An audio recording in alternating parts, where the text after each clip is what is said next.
Continuamos con el programa Los Especialistas, con la segunda parte de la entrevista con el doctor Alfonso Ramírez. Usted ya lo conoce, él es el especialista en anestesiología del CERES.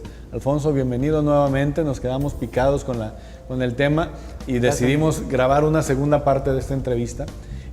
Nos quedamos en la parte de qué pasa al llegar al quirófano. Estamos hablando de las preguntas frecuentes de los pacientes respecto a la anestesia.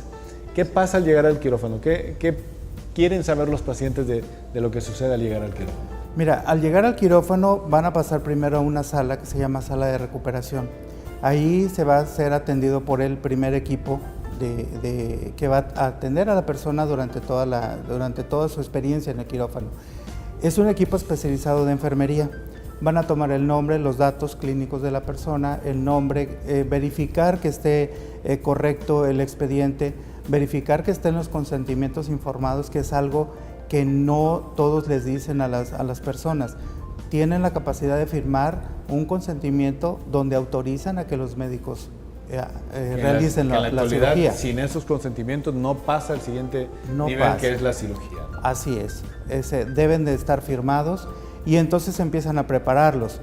Por ejemplo, ponerles el vendaje en las piernas, unas medias compresivas si no es vendaje, las fichas de identificación que van en la muñeca.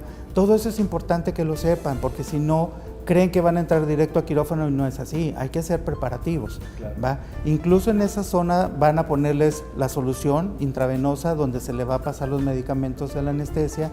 Y una cosa importante, les van a quitar la ropa y van a entrar solamente con una bata. Ahí empieza la incomodidad, sigue el estrés de la persona y eso condiciona que llegue en un estado más estresante al quirófano. Que la intención es que esto sea lo menos estresante posible, pero parte de lo que yo he visto que preguntan mucho los pacientes es ¿cuánto va a durar mi cirugía?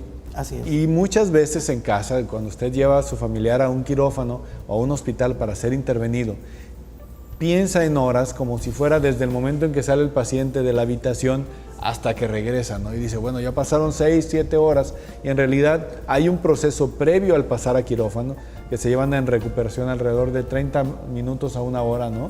30 minutos a una aproximadamente, hora, dependiendo el medio privado o el medio público. Posteriormente entra a la sala de quirófano y se lleva otro tiempo en el que en el que llega a la sala de quirófano a que es intervenido realmente. Y este es el periodo de la anestesia, ¿no? Así es, porque no solamente estamos verificando que esté nuevamente la persona correcta para hacer la cirugía correcta, por eso los accidentes o lo que ha sucedido en algunos otros hospitales, pues no se siguieron esas normas, pero nosotros sí lo hacemos. Tenemos que verificar siempre que sea la persona correcta y la operación correcta en el sitio correcto. Pareciera ser un poquito reiterativo cuando vivimos esto en cada cirugía, incluso hasta lo bromeamos un poquito, doctor, ¿puedo dar el tiempo fuera? Se llama así. Tiempo fuera es un momento en el que nadie debe estar haciendo nada, debemos de ponerle atención a la chica circulante, que es una enfermera, y poner atención a lo que nos está diciendo, ¿no? Es el paciente correcto, nos lee todos los datos del paciente, nos da sus características, la enfermedad que lo lleva, el sitio en donde debe ser intervenido quirúrgicamente y entonces al final hablamos, ¿no? Es el paciente correcto, es el sitio correcto. ¿Qué más nos preguntan? Nos preguntan incluso hasta los nombres de cada uno, porque tienen que estar asentados para cualquier investigación o cualquier aclaración que se tenga que hacer. Claro. ¿Quién es el ayudante? ¿Quién es el anestesiólogo? ¿Quién es el instrumentista? ¿Quién es el cirujano? Todo esto debe de quedar bien asentado. Ahora, dentro de ya llega el paciente al quirófano, ¿qué más preguntan al respecto? La pregunta es, ¿cuándo me voy a quedar dormido? Claro. No quiero ¿Cuándo va a saber empezar nada. a trabajar usted, ¿Cuándo va a doctor? empezar a trabajar? Y es ahí cuando entra a quirófano, cuando nosotros, antes de eso, incluso por seguridad de la persona, empezamos a monitorearlo. Le ponemos una pinza en el dedo para ver cómo está su saturación de oxígeno, cómo funcionan sus pulmones. Le tomamos la presión arterial para ver cómo está de estable su circulación. Y le ponemos unas almohaditas pegajosas en el pecho para poder estar monitoreando la actividad del corazón. Si tenemos todo eso bien, el cerebro va a funcionar adecuadamente y él se va a despertar adecuadamente después de la operación, le hayan hecho lo que le hayan hecho. una cirugía pequeña o una cirugía bastante compleja. Ahora, esta que vemos ahora en el monitor, ¿no? ¿Cómo y cuándo despertaré? A final de cuentas, ¿cuándo despierta el paciente? El paciente va a despertar, depende de la sensibilidad de cada persona a los fármacos que se utilizaron y al tipo de anestesia que fue elegida. Hay algunos que ni se duermen, ¿no? Hay algunos que no se duermen. Pero, por ejemplo, en una anestesia general, que es cuando más van a tardar, los fármacos terminan su acción en 30 a 40 minutos. De tal manera que, si no es muy tardada la cirugía, en cuestión de media hora, él ya está despierto.